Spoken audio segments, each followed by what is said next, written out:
ওয়াকফ বিল যদি বাতিল না হয় আমরা সমস্ত জাতির মানুষ এক হয়ে কলকাতার রাজপথ দখল করে দেব, কলকাতার রাজপথকে অচল করে দেব। আর যদি তাতেও না হয় আমরা দিল্লির মসনাদ দখল করব, পার্লামেন্ট দখল করব, পুরো দিল্লিকে অচল করে দেব। তাই মোদি সরকারকে হুঁশিয়ারি দিয়ে দিলাম, বাংলা থেকে এই বিভাজনের রাজনীতি বন্ধ করুন, মুসলিমদের টার্গেট করা বন্ধ করুন।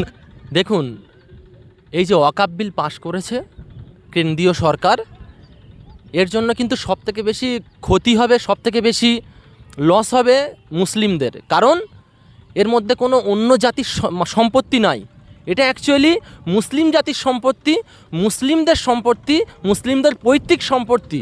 আর এই সম্পত্তি যদি হস্তক্ষেপ করে তাহলে মুসলিমদের তো ক্ষতি হবে স্বাভাবিক। আর মোদি সরকার সর্বসময় বিভাজনের রাজনীতি করে, তিনি চায় সর্বসময় মুসলিমদেরকে কীভাবে কার পড়লে ওই রাস্তায় আমাদের মৃত্যু হবে, তবু ওই রাস্তা আমরা ছাড়বো না। কোন ঠাসা করা যায় সেই চিন্তা সর্বসময় মোদি সরকার করে আসছে। এটা বাংলার মানুষ নয়, পুরো ভারতবর্ষের মানুষই জানে।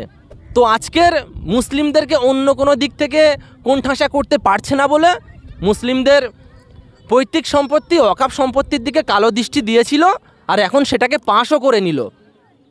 উনি এতটাই নিকৃষ্ট মস্তিষ্কের মানুষ যে ওনাদের দৈবিক সম্পত্তি থাকা সত্ত্বেও উনি মুসলিমদের ওয়াকফ সম্পত্তির দিকে কালো দৃষ্টি দিয়েছে এবং ওয়াকফ সম্পত্তিকে হস্তক্ষেপ করতে চাইছে।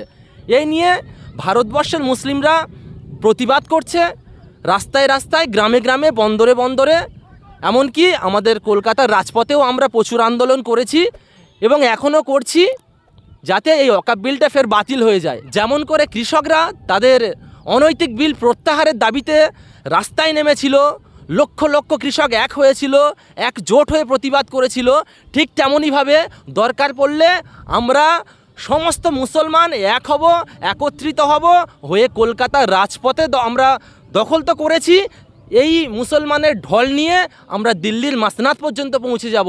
যতক্ষণ পর্যন্ত না এই আইনটাকে বরখাস্ত করবে, এই কালা আইন বাতিল করবে, ততক্ষণ পর্যন্ত মুসলমানরা আন্দোলন চালিয়ে যাবে। আর আমরা আন্দোলন করবই, দরকার পড়লে ওই রাস্তায় আমাদের মৃত্যু হবে, তবু ওই রাস্তা আমরা ছাড়ব না। আমরা মুসলিম জাতি সর্বসময় চুপ করে থাকি, সর্বসময় শান্তির বার্তা দিই, একটাই কারণ, যাতে ভারতবর্ষের মানুষ একত্রিত হয়ে এক হয়ে ভালোবাসার বন্ধনে থাকতে পারে। কিন্তু এই মোদি সরকার বিভাজনের রাজনীতি করে করে হিন্দু মুসলিমের একটা দাঙ্গা লাগাতে চায়, হিন্দু মুসলিমের একটা সাম্প্রদায়িক দাঙ্গা লাগাতে চায় এবং মানুষদেরকে সুস্থভাবে থাকতে না দেওয়ার জন্য এই কালা আইন পাশ করছে। মুসলিমদের কোনো দিন ভালো হতে পারে না। কি করে সুবিধা হবে আপনারাই বলেন না? মুসলিমদের জমিতে যদি, মুসলিমদের সম্পত্তিতে যদি অন্য কোনো জাতির মানুষরা হস্তক্ষেপ করে, তাহলে কি করে মুসলিমদের ভালো হবে? এমনি তো মুসলিমদের ওয়াকফ সম্পত্তি সরকার লুটে ফুটে চুরি করে খাচ্ছে, এবারে বিল পাস করার মানে হচ্ছে তারা প্রকাশ্য চুরি করে খাবে, আর কেউ সেটা প্রতিবাদ করতে পারবে না। কি করে আমাদের সুবিধা হয়? আমরা আমাদের ওয়াকফ সম্পত্তি আমরা দেখাশোনা করব, আমাদের ওয়াকফ বোর্ড আছে, তাঁরা দেখবেন, গরিব মানুষরা সেখানে থাকবে এবং মসজিদ, মাদ্রাসা, মক্তব যেগুলো মুসলিমদের দরকার তারা সেখানে সেটা স্থাপন করবে। কিন্তু এখানে যখন দুটো হিন্দুর প্রতিনিধিকে ঢোকানো হচ্ছে, তখন তো তারা বলবেই যে এখানে মন্দির করা হোক। কেন করা হবে? ওয়াই? আমি প্রশ্ন করতে চাই কেন্দ্র সরকারকে, কেন হবে? আমরা তো দৈবত্ব সম্পত্তির উপরে গিয়ে মসজিদ করতে বলছি না, আমরা তো দৈবত্ব সম্পত্তির উপরে গিয়ে মাদ্রাসা করতে বলছি না। তাহলে আজকের আমাদের ওয়াকফ সম্পত্তির উপরে কেন অন্য ধর্মের মানুষরা হস্তক্ষেপ করবে? আপনারা যে বলছেন, আবার বলছেন যে মেয়েদের, মুসলিম মহিলাদের সুবিধার জন্য। মুসলিম মহিলার সুবিধা কোথা থেকে হবে?